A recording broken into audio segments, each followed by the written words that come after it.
Voici Chikaya Muntu Basile. Basile travaille pour Algiz comme agent de sécurité sur le site Bunji de Eni Congo. Mais malheureusement le 7 mai 2019, il est décédé. Les raisons de son décès suscitent une divergence.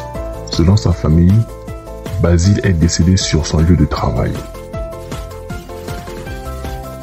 Mais selon Eni Congo, Basile serait décédé à l'hôpital militaire. Par conséquent, la famille de Basile demande à Algiz de prendre en charge l'inhumation et l'indemnisation de la famille pour accident de travail. La famille de Basile a écrit à la société Algiz aux fins de discuter de la réalisation d'une autopsie sur le corps du défunt et de l'inhumation. Mais malheureusement, la famille de Basile a été confrontée à un refus d'Algiz de les aider à réaliser une autopsie pour déterminer la cause de la mort. Mais elle a préféré remettre à la famille une somme de 400 000 francs CFA pour organiser la veillée et les obsèques tout en leur promettant des fonds supplémentaires. Mise devant le fait accompli, la famille avait accepté cette somme mais insistait à ce que l'autopsie soit pratiquée. Et tout compte fait, même les 400 000 francs CFA versés par Algiz n'ont pas suffi à couvrir toutes les charges de la veillée mortuaire. Faute d'accord, la famille de Basile saisit le juge pour homicide involontaire.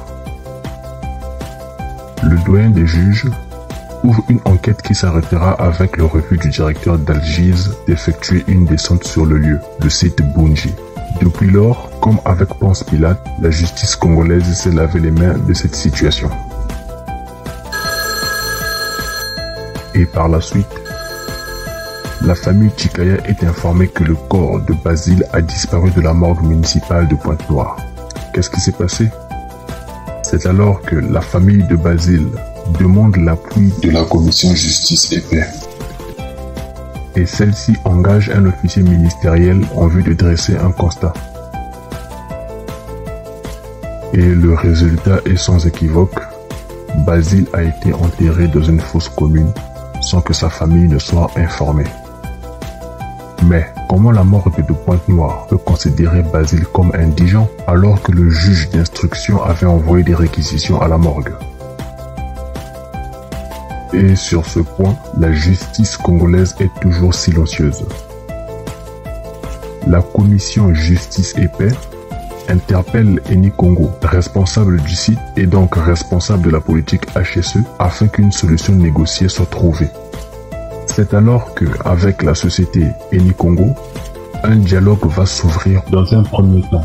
Et par la suite, avec la société Algiz en deuxième lieu, va s'ouvrir le 15 novembre 2019 un autre dialogue avec la commission Justice et Paix en vue de trouver une solution. Le 8 novembre, une réunion a eu lieu entre la commission Justice et Paix et Eni Congo au siège de cette société à Pointe-Noire. Cette rencontre peut être considérée comme l'une des conséquences immédiates du communiqué de presse. Malheureusement, depuis lors, aucune solution n'est trouvée.